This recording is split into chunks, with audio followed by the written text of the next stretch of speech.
Ça parle de la vie après la mort, et plus exactement de la vie après la mort d'une jeune femme qui s'est faite assassiner et qui reste là. En fait, c'est sa conscience qui reste présente parmi nous, une conscience qui nous apparaît sous une forme humaine, puisque c'est ce dont elle a conscience, sa conscience à elle.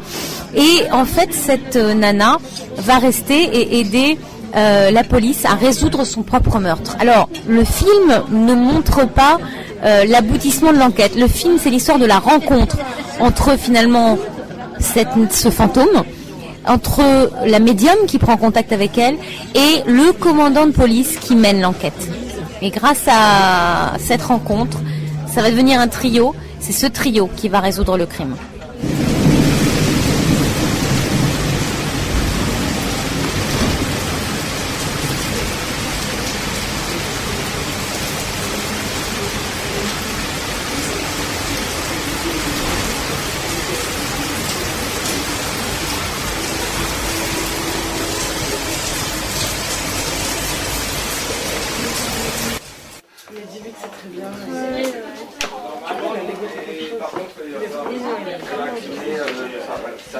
Ah ouais, d'accord. Et du coup...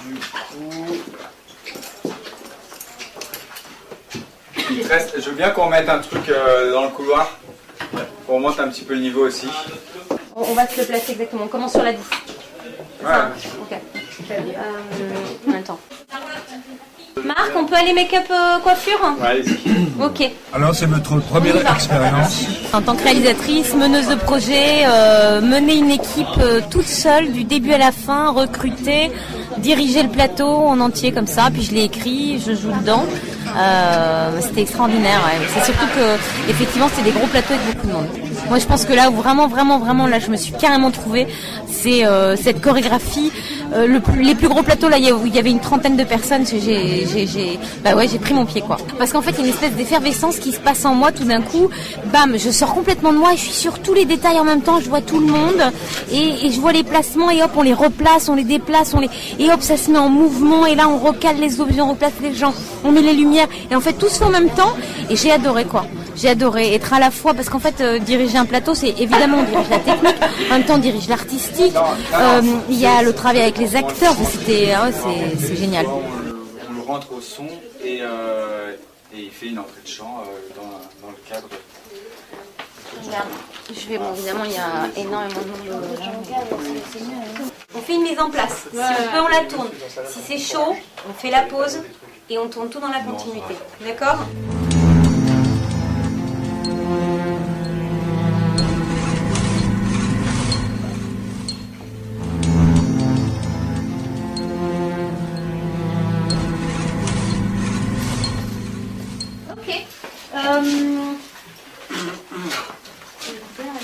Est-ce que vous voudriez pas qu'on se tente un truc, tu peux tourner bientôt ou pas? J'ai demandé que si on a ce temps-là, on ferme un maximum de parapluies. Ils les tiennent tous à la main. Je voulais voir à l'image, mais je les veux le moins possible ouverts. D'accord? Non, mais là, si on a maintenant. D'accord? Je dis on garde les parapluies à la main. À la main, visible à l'image. Voilà, on va faire ça. Non, on va même l'accrocher ici. Alors dans quelles conditions a été réalisé ce court-métrage? Eh ben des conditions de fou. En fait, on a monté le projet avec un ami en autoproduction, c'est-à-dire qu'en fait, on a cherché les fonds qu'on n'avait pas, on a trouvé des mécènes, on a demandé à tout notre entourage de mettre des petits sous, des gros sous, tout ce qu'on a pu. On a recruté une équipe de plus de 30 personnes, entièrement bénévoles, des pros, des gens jusqu'au boutiste, hyper compétents et qui se sont donnés à fond pour le projet. On a tourné en 5 jours un film qui en demandait 7 à 8. 5 jours et 5 nuits parce qu'on a eu des grosses journées de travail dans des conditions atmosphériques pas terribles. Il a beaucoup plu. Ça a été difficile et en même temps c'était une expérience très forte. Voilà, très forte, très belle et très enrichissante.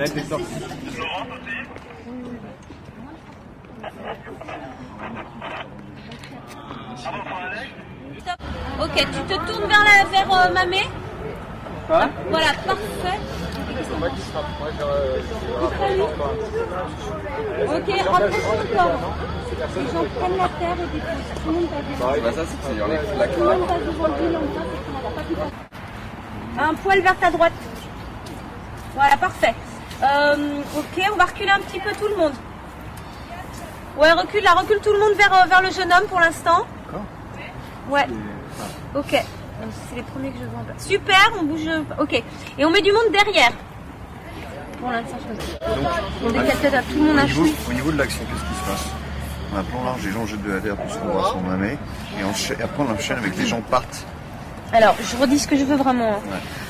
On fait ça avec les gens qui, un à un, viennent voir Jérémy, prennent une pelle de terre, gèrent la pelle de terre, remettent la pelle, lui présentent leurs hommages, vont embrasser Mamé, serrent la main à Tristan et sortent. En fait, ils vont rester un peu derrière, puis ils sortent vraiment, comme on fait un enterrement. Vous allez tous aller déposer vos hommages. Donc en fait, ce qui se passe, c'est que Jérémy, qui est le rabbin, lui, est le frère de la victime. Il tient un petit pot avec un peu de terre et une petite pelle. Vous passez vraiment en silence et endeuillé. Prenez une petite pelletée, hop, vous mettez, vous lui serrez la pince ou vous faites comme ça. Enfin, un truc très naturel, sans rien dire. C'est vos condoléances, d'accord? Ensuite, vous allez vous diriger vers Mamé, la grand-mère donc, de la victime. Donc, vous faites pareil. Comme ça. Ouais.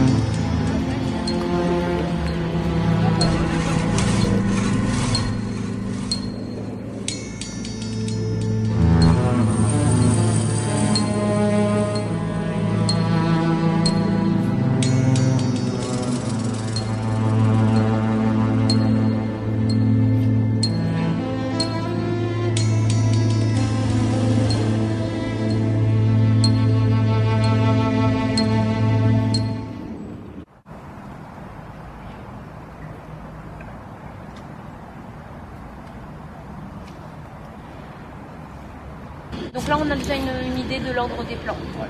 Jusqu'à on enchaîne 13 sur heures. vous, Ouais. donc les trucs c'est vous, Jérémy, Tristan. Ouais, c'est bon, là.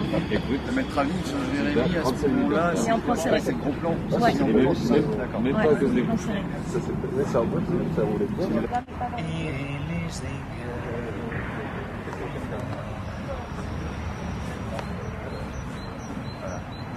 Très bien.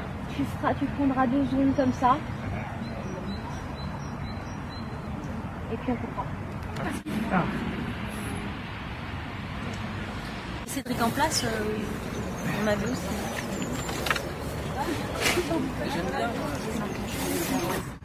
Séquence 3A, plan 5, prise 1. Action!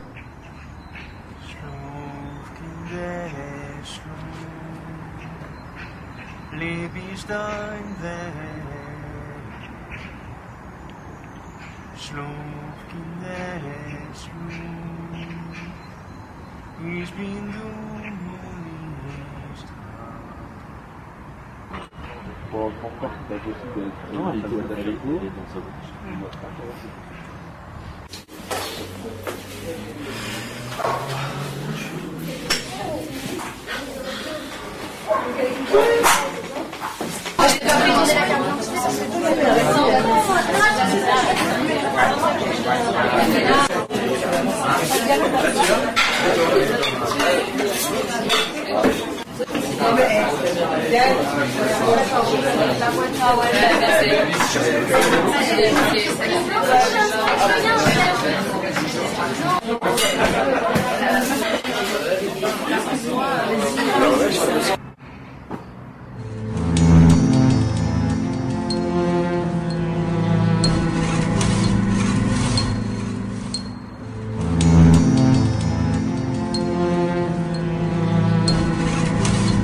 Tu peux rattraper un peu plus, Martin?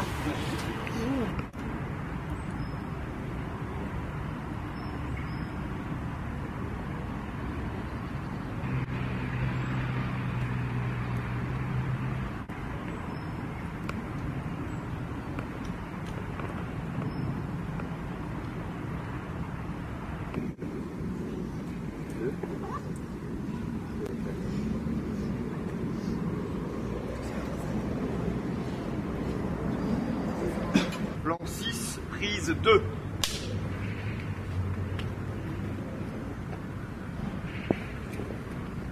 Ok, c'est cadré. Action.